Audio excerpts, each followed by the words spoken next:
Se tem uma coisa que define a segunda temporada de Round 6 é o show de burrice que foi entregue por Ji-hoon. Foram tantas decisões que foram mal tomadas que fica até difícil a gente não pensar que ele levou 3 anos da sua vida se preparando para no final agir pelo completo impulso. Mas será que essas escolhas desastrosas foram o suficiente para acabar com o impacto dessa série? Ou será que a produção impecável e os momentos de tensão conseguiram segurar o peso dessa história? É isso que a gente vai explorar agora, enquanto destrinchamos as decisões mais burras da segunda temporada.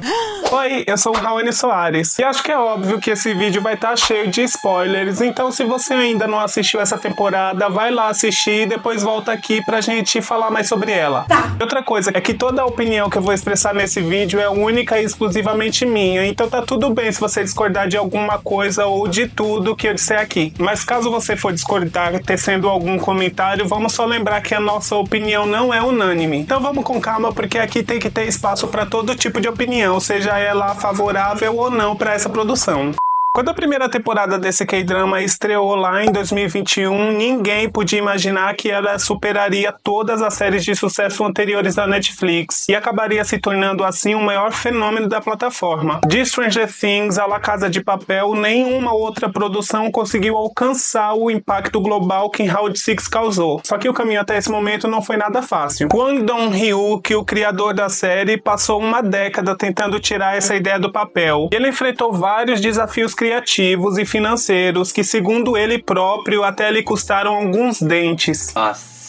Foi. Gente, não sabia disso não. Foi. E isso acabou trazendo uma pressão enorme para essa segunda temporada, que chegou aí com o mesmo impacto, mas não exatamente com o mesmo brilho. A primeira temporada trouxe o tipo de história que prende absolutamente qualquer um, com cenas intensas, personagens inesquecíveis e o jogo que deixava o público sem fôlego. Ela terminou com grandes emoções, mas também deixou várias perguntas no ar, especialmente com o futuro do Ji-hoon e como ele lidaria com tudo o que enfrentou naquele jogo. Alguns queriam respostas e outros estavam ansiosos para ver como esses jogos se desenrolariam depois disso. Mas agora que a segunda temporada estreou, parece que algumas ideias não foram assim tão bem executadas e que principalmente o protagonista acabou metendo os pés pelas mãos e causando mais alvoroço do que trazendo soluções. Para mim, o Ji-hoon já começou a se perder lá no final da primeira temporada, quando ele decidiu pintar o seu cabelo de vermelho. É sério, aquilo ficou péssimo. E enquanto a internet explodia com teorias de como ele voltaria pro jogo, eu só conseguia me perguntar por que ele faria isso. Sinceramente, pra mim, essa parecia uma escolha completamente sem sentido. Com tanto dinheiro agora, o mais lógico seria ele usar esses recursos pra tentar descobrir quem estava por trás dos jogos. Porque entrar como jogador mais uma vez não resolveria absolutamente nada, ao contrário, era como dar um passo pra trás. A menos que ele fosse obrigado a fazer isso. E não deu outra. Essa segunda temporada veio e mostrou que esse caminho que ele escolheu foi tão inútil quanto realmente parecia. Ao invés de usar a grana para armar uma estratégia sólida, ele entrou de cabeça em uma ideia completamente impulsiva, achando que podia derrubar um sistema tão complexo como esse com atitudes isoladas. A partir disso, foi um erro atrás do outro, como se ele estivesse tentando atravessar um campo minado com os olhos vendados. O Ji-hoon tinha tudo para ser um protagonista inteligente e estratégico, e a cada decisão errada que ele tomava só dava pra gente lamentar que ele levou 3 anos para se preparar para fazer isso. E o pior é que isso não apenas comprometeu a trajetória dele, como também acabou impactando no ritmo da temporada. No final das contas, ele até que conseguiu movimentar algumas peças importantes, mas ficou claro que se ele tivesse seguido um caminho diferente desde o início, a história teria sido muito mais impactante e amarrada. O Ji-hoon não apenas perdeu tempo, mas também desperdiçou a chance de ser um verdadeiro agente da mudança. E o que mais me incomodou, Vou falar isso pela terceira vez, foi que ele passou 3 anos se preparando para isso. Tipo, foram anos se planejando, seguindo pistas e se dedicando para isso. E ainda assim o Ji-hoon achou que entrar nos jogos uma segunda vez era a solução? É sério. Sim. Desculpa, mas não era. Essa foi, na verdade, a escolha mais burra que ele podia ter feito. Mesmo que ele conseguisse acabar com essa edição específica dos jogos, forçando todo mundo a votar para sair, isso não impediria absolutamente nada. Os responsáveis iam simplesmente esperar um pouco e começar tudo de novo na semana seguinte. Até porque a gente bem sabe que o que não falta por aí é a pessoa endividada. O Ji-hoon queria muito fazer a diferença, mas a maneira como ele agiu só fez parecer que ele estava batendo a cabeça sem nenhum plano real em mente. Ele teve tempo, recursos e motivação, mas gastou tudo isso indo pro lado errado.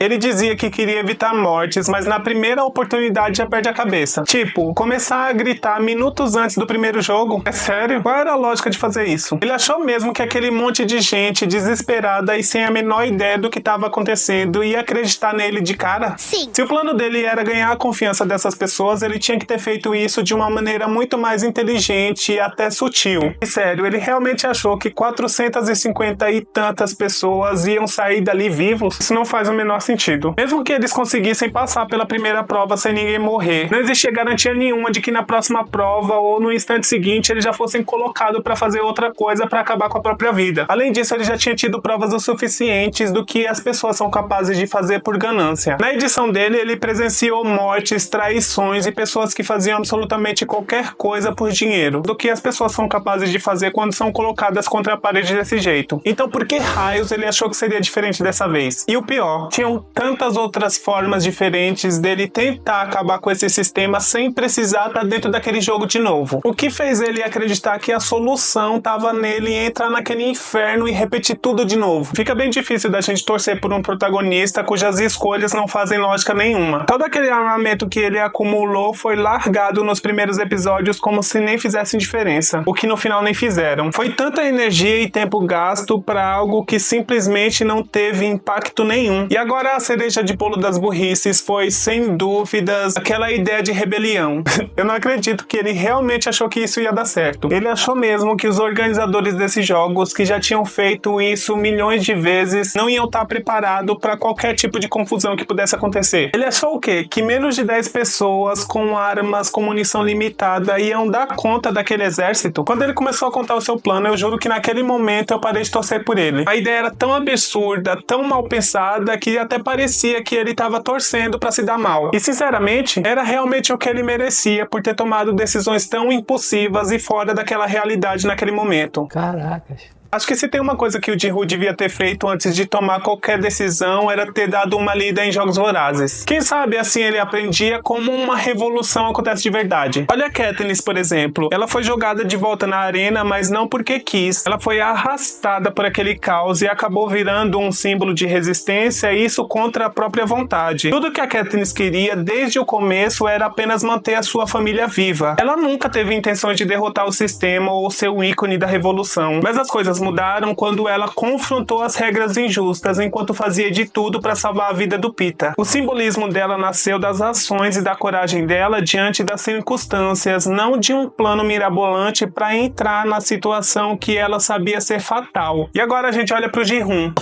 Ele entrou nesse matadouro porque quis, achando que ia bancar o herói e acabar com tudo de dentro para fora. Pior ainda foi ele realmente acreditar que os idealizadores desses jogos, com todo o controle e tecnologia que eles têm, não iam perceber que ele estava com um rastreador no dente. Esse tipo de ingenuidade é quase impossível da gente acreditar. E o pior é que quando ele percebe que o rastreador não tá mais no seu dente, a gente consegue ver a esperança desaparecendo totalmente do seu rosto. E enquanto ele pensa, fudeu, a gente pensa, bem feito. Não, eu nunca fiz isso. Porque ao pedir para ser colocado ali, ele se colocou automaticamente em uma posição completamente vulnerável e jogou fora qualquer vantagem que ele podia ter sobre aquelas pessoas. Não faz o menor sentido ele achar que essa revolta contra um sistema ia simplesmente pegar todo mundo de surpresa. Porque não dá para você simplesmente sair gritando que vai acabar com aquele negócio sem esperar que ninguém vá perceber. Quando alguém se levanta contra algo tão grande, poderoso e bem estruturado assim, o mínimo que pode se esperar é ser observado de perto. E no momento que o Ji-Hoon decidiu não pegar o avião, a gente já viu que isso estava acontecendo. E o próprio já tinha sido avisado, porque no momento que ele decide não entrar no avião, seu telefone toca. E ele recebe aquela ameaça bem sutil de que seria melhor que ele embarcasse. Partindo disso, não dava para ele simplesmente esperar que ninguém fosse ficar de olho nele. Um plano assim só vai funcionar quando você joga com a estratégia certa e não fica ali se colocando em risco o tempo todo. Porque se você é o símbolo da revolução, isso significa que você não pode morrer. E no caso dele, tá bem perto disso acontecer. Quando ele organizou aquela revolução com menos de 10 pessoas, alguns nem sabendo como segurar uma arma direito, ele só colocou mais pessoas em risco e deu mais munição para que o sistema continuasse funcionando do jeito que era. Se você concorda com tudo o que eu disse aqui, já deixa o seu like, porque isso é extremamente importante pro engajamento do meu vídeo. Pode me julgar o quanto quiser, mas eu acho que nessa temporada o craque do jogo realmente foi o líder. E eu gostei muito dele como jogador 001. Ele conseguiu enganar todo mundo, se manteve no controle das coisas, sabotou a equipe no segundo jogo e principalmente colocou em prática aquela frase do mantenham seus inimigos mais perto ainda. Agindo assim de forma sutil, ele descobriu mais sobre as fraquezas do Ji-hoon e foi muito mais fácil para ele depois cortar suas asinhas. O jogador 001 vem se mostrando um personagem muito importante nessa história lá desde a primeira temporada. O plot da revelação desse jogador pegou absolutamente todo mundo de surpresa. Nessa temporada, por outro lado, não dava pra fazer isso de novo, até porque a gente já sabia quem esse personagem era desde lá do final da primeira temporada. Outra que recorrer a esse mesmo plot não teria o mesmo impacto que na primeira vez. O que me impressiona mesmo é que o Ji-hoon em momento nenhum desconfiou do jogador 001, porque nessa situação qualquer movimento devia ser visto como suspeito, até porque a gente sabe que qualquer vacilada você já era. Não é como se ele estivesse jogando um jogo normal. Ele já tinha visto na edição anterior que as coisas nesse jogo não são sempre o que parecem. Até porque ele descobriu que o jogador 001 era um dos criadores dos jogos na primeira temporada e ainda assim não percebeu o óbvio dessa vez. É como se ele tivesse esquecido absolutamente tudo o que ele tinha aprendido antes. E sinceramente isso é muito decepcionante. Agora a gente precisa falar das várias pontas soltas que no final dessa temporada continuaram soltas. Eu realmente não entendo por que os roteiristas decidiram deixar tanta coisa no ar. Tá, eu entendo, mas algumas dessas tramas poderiam sim ter sido resolvidas nessa temporada, até pra não ficar aquele excesso de informação na próxima. Começando por aquela moça que trabalha como um dos triângulos nos jogos. Quando ela foi apresentada, eu juro que pensei que ela fosse uma das participantes dos jogos, até porque a gente viu que ela mora no seu carro e porque usa todo o seu dinheiro pra procurar a filha que tá desaparecida. O que logo de cara fazia dela uma personagem muito interessante, com dilemas morais muito importantes para serem explorados. E aí veio a primeira quebra, porque a gente descobriu que ela estava do outro lado do sistema, participando ativamente de todo aquele massacre. E eu não vou mentir que eu até que gostei de explorarem esse outro lado da história. Só que aí entra um porém muito grande. A série tenta fazer a gente acreditar que ela tá agindo para ser uma espécie de herói secreto. Mas a questão é que no final ela não fez absolutamente nenhuma diferença. Isso porque, mesmo tentando indo contra a maré, ela continua tirando vidas do mesmo jeito. Isso de longe não faz dela nem da sua unha do dedo mindinho menos culpada. Pela maneira como ela tava agindo, parecia que ela tava sendo super foda por estar atingindo a cabeça dos jogadores. Mas a diferença entre ela e os outros não tava nem de longe no fato de matar, mas sim na maneira como eles causavam essa morte. Porque no final todos estavam ali para eliminar vidas, seja para completar um objetivo, seja para traficar órgãos ou para garantir a sua própria sobrevivência. A única diferença é o método e a frieza com que ela realiza os assassinatos. No final das contas, todos estavam jogando o mesmo jogo, com as mesmas regras, e a moralidade dela não se torna mais limpa por ela estar utilizando um jeito mais rápido de matar. Porque no final, todos estavam sendo igualmente cruéis. E a série acaba não explorando isso de uma forma muito adequada, o que faz dessa uma personagem completamente contraditória. A série tenta forçar de toda maneira uma certa dualidade nessa personagem que de forma nenhuma conversou com a forma como ela estava agindo. Porque o que pareceu foi só que ela estava fazendo birra por não concordar com o esquema de tráfico de órgãos, quando do mesmo jeito ela ainda continuava matando pessoas que de forma nenhuma precisavam morrer. Eu particularmente achei isso completamente sem sentido. Isso tá longe de fazer dela uma salvadora, muito menos alguém que esteja completamente contra o sistema desses jogos. E do mesmo jeito que ela apareceu, essa moça simplesmente sumiu sem nenhuma explicação. Certo que eu acho que o triângulo que atirou no jogador 246 foi ela. O que quer dizer que eu acredito que esse personagem ainda não morreu. Só que até agora não ficou muito claro porque ela tava de olho nesse homem, que por acaso era o pai da menininha doente. Esse tipo de coisa só acaba tirando toda a credibilidade da narrativa. Isso faz parecer que os roteiristas lançaram essa ideia sem nem ao menos pensar no impacto dela, ou em como depois isso viria a se encaixar no restante da história. Quando ela desaparece sem deixar rastro nenhum, fica na gente aquela impressão de que a sua participação não fazia diferença nenhuma, e que talvez ela podia ter sido completamente cortada do roteiro sem fazer a menor diferença pro enredo.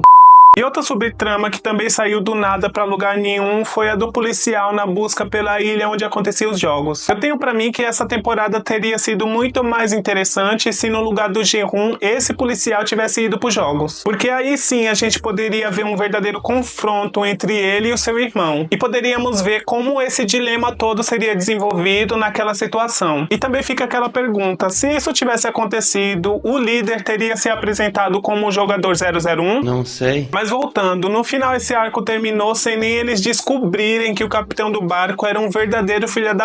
Foi como se o roteiro tivesse simplesmente desistido dele. A série passou tanto tempo criando uma certa tensão em torno desse arco que o fato dele não ter um desfecho convincente ou sequer um impacto real na trama principal é simplesmente decepcionante. Parecia que ele tinha o potencial para ser o personagem que exploraria os bastidores dos jogos, mas ele acabou virando só mais uma vítima do roteiro preguiçoso que precisa encher linguiça. Eu realmente entendo que algumas pontas precisam sim terminar em abertas, principalmente se tratando de séries que terão mais temporadas. Mas o que aconteceu com essa temporada foi que absolutamente todas as pontas que ele deixou em aberto ficou sem nenhum desfecho digno. Isso tá longe de ser considerado deixar um mistério no ar, tá mais pra frustrar o público mesmo. Quando uma série promete respostas, mas ao contrário disso só entrega perguntas, isso faz com que o telespectador se sinta passado pra trás. E existe uma grande diferença entre construir suspense e ignorar totalmente as suas subtramas. E infelizmente essa temporada se inclinou diretamente pra isso. Essa questão me faz pensar em uma analogia que pode ser bastante pertinente nessa situação. Ai, não! Na literatura, especialmente em trilogias, nós vemos que o segundo livro geralmente não tem muito a acrescentar para a história. E ele tá ali apenas funcionando como uma ponte entre o começo e o clímax final. E muitas vezes isso é visto como um pretexto para encher linguiça, ao invés de aprofundar e expandir ainda mais a narrativa. Infelizmente, essa segunda temporada de Round 6 parece ter caído muito nessa armadilha. A sensação é que ela foi muito mais um episódio intermediário que foi mais prolongado, apenas para preparar o terreno para o desfecho que a gente já sabe vai vir na próxima temporada. As longas sequências envolvendo os jogos aqui e as votações são um bom exemplo disso. Apesar de visualmente interessantes, essas cenas se expandem por minutos e no final parecem existir apenas para ocupar espaço, ao invés de trazer algo realmente significativo à trama. É como se a série quisesse reforçar um ponto que já estava muito claro desde a primeira temporada, que é a crueldade e o sistema implacável dos jogos, e de como as pessoas são absurdamente corrompidas por causa do dinheiro. Mas ao repetirem essa dinâmica sem oferecer novas camadas ou insights, acaba soando meio redundante. O tempo que foi dedicado a essas cenas podia ter sido melhor utilizado para desenvolverem outras tramas ou até outros personagens. O retorno do Ji-hoon à competição, no final das contas, não trouxe tanto impacto assim quanto esperavam. A sua decisão de tentar acabar com os jogos por dentro, apesar de ser uma atitude muito nobre em teoria, se mostrou completamente infrutífera e até mesmo desnecessária. Essa abordagem não apenas repetiu o mesmo ciclo da primeira temporada, como também não avançou absolutamente nada significativamente o enredo principal. Se a série tivesse ganhado ali mais 2 ou 3 episódios, eu acredito que teria sido possível encerrar essa história de uma forma mais redonda e coerente, nessa temporada mesmo. Isso não teria economizado apenas na nossa frustração de ter que esperar por mais uma temporada, como também teria dado à narrativa um ritmo muito mais consistente, e teriam evitado todo esse desgaste por querer prolongar situações que poderiam ter sido resolvidas de forma mais objetivas e coerentes. E pelo gostinho daquela cena pós-crédito que tivemos depois do último episódio, isso só prova que não apenas os jogos vão continuar, como eu acho que eles vão retornar de onde pararam nessa temporada. Mas e aí? O que você achou dessa segunda temporada? Apesar das decisões questionáveis do Ji-hoon, é inquestionável que a série continua entregando tensão, reviravoltas e uma produção que é de cair o queixo, fora os cenários que continuam muito bonitos, os jogos que são interessantes e a violência que não acaba mais. Qual foi a decisão mais absurda do Ji-hoon pra você? Enfim, deixa aí nos comentários o que mais te surpreendeu e frustrou nessa temporada. E claro, se você chegou no meu canal através desse vídeo, não se esquece de se inscrever se curte conteúdo sobre filmes, séries e desenhos. E nós nos vemos na próxima. Tchau!